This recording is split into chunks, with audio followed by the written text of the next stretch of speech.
On the late-night train to Rajgarh, the environment is isolated and the exits are miles apart. Once the doors close, you are effectively trapped in a moving metal box until the next station. Late into the journey, a woman wearing a heavy veil walks through the cars. She offers bel puri, a spicy, tempting street snack, to the few remaining passengers who haven't eaten in hours. The snack is the bait. If a traveler accepts the food, the vendor reveals her true face. She is a Chudail, a malevolent witch who uses the transaction to claim her victims. Once the food is consumed, the passenger is bound to her. The witch then drags them off the train and into the darkness, leaving no physical evidence behind. This is a repeating predatory cycle. It targets a basic human vulnerability, hunger, and uses it to pull travelers out of a secure environment and into a lethal one. Pankaj and Radhika are an older couple who live in the area. They board this train every night, acting as self-appointed guardians to prevent the witch from claiming more lives. Their first strategy, the Level 1 defense, places a verbal warning between the predator and victim, but this consistently fails.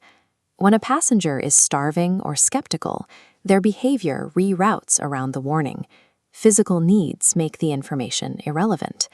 In one instance, a traveler ignores Pankaj's frantic pleas, eats the bel puri to prove there is no danger, and is immediately abducted. Logical warnings are ineffective against a threat that exploits instinctive human desires. To stop the disappearances, the couple realized they had to change their approach. During the day, the setting changes.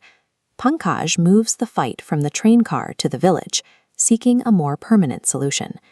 This is Level 2, an attempt to shut down the midnight route entirely by appealing to Raghu, the wealthy and influential station master.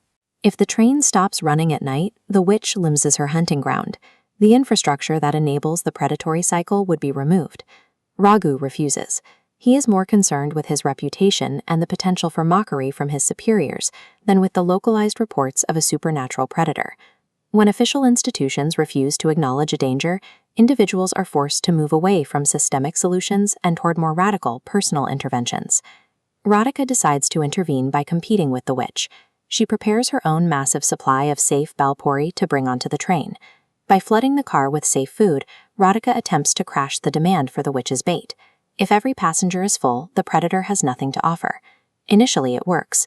When the witch arrives, travelers ignore her because their hunger is satisfied. However, a passenger named Sheetal chooses to buy a second portion from the witch just to see what it tastes like.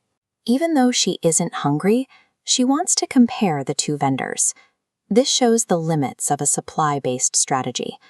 A plan that relies on predictable behavior falls apart the moment a single person acts on a whim. As Sheetal is about to touch the bowl, the cycle is seconds away from repeating. The witch is ready to claim her next victim. Radhika realizes that words and food supplies have both failed. She steps in, snatches the bowl, and eats the cursed food herself. The binding takes effect instantly. The witch seizes Radhika and drags her off the train, leaving Pankaj alone as the train continues toward Rajgarh.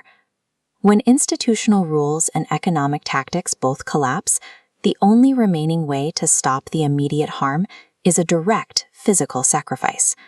The next night, Pankaj returns to the train car. He is isolated, grieving, and waiting for the witch to return for him. The veiled figure appears and approaches him. Instead of waiting for a transaction, she forces the bel puri into his mouth. Pankaj doesn't die. The woman lifts her veil, and he sees that it is Radhika, her presence now carrying an otherworldly weight.